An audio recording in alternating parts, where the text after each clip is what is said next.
নমস্কার বন্ধুরা, নবদিগন্ত চ্যানেলের পক্ষ থেকে আপনাদের সকলকে জানাই স্বাগতম।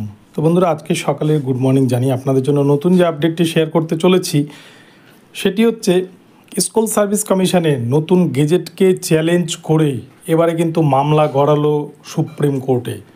সুপ্রিম কোর্টে এই মামলাকে চ্যালেঞ্জ করা হলো, আদৌ কি নতুন গেজেটের মাধ্যমে পরীক্ষা নিতে পারবে স্কুল সার্ভিস কমিশন বা রাজ্য সরকার, এই নিয়ে কিন্তু প্রশ্ন উঠেছে।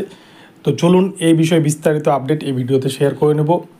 আশা করি এখনও পর্যন্ত কোনো ইউটিউব চ্যানেলে আপনারা এই ভিডিওটি এখনও পর্যন্ত দেখেননি।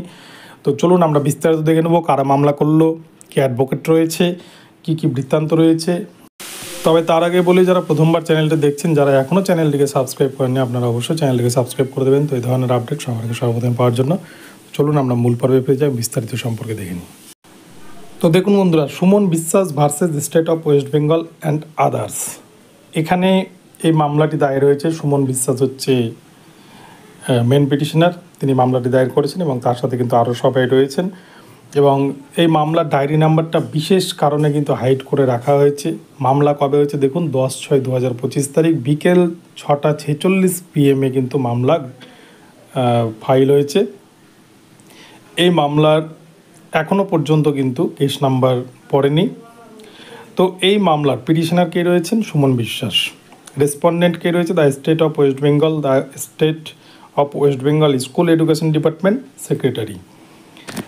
এবং এই মামলায় অ্যাডভোকেট রয়েছেন পিটিশনারদের তরফ থেকে জাগ্রতি সিং।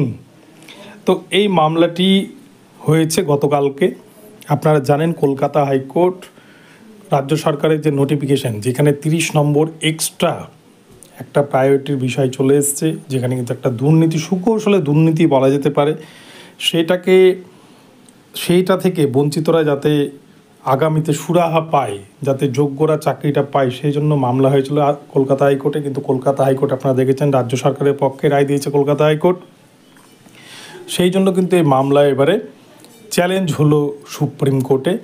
তো এই বিষয়ে কিন্তু সুমন বিশ্বাস versus others and state of West Bengal, এই যে মামলা, খুব শীঘ্রই আশা করা যায় সুপ্রিম কোর্টে মামলা শুনানি হবে। এবং সুপ্রিম কোর্টে কিন্তু যেহেতু SSC 26,000 চাকরি বাতিল মামলার রায় এসেছিল, সেখানে কিন্তু এই নোটিফিকেশান হয়তো কি হবে সেটা বলা মুশকিল।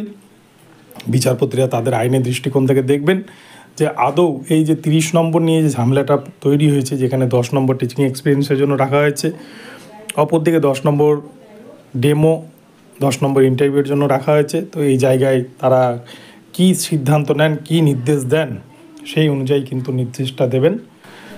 তো বন্ধুরা, এখন এই পর্যন্ত রইল। ভিডিওটি ভালো লাগলে চ্যানেলটিকে সাবস্ক্রাইব করে দেবেন। দেখা হচ্ছে পরবর্তী ভিডিওতে। সকলে ভালো থাকবেন, ধন্যবাদ।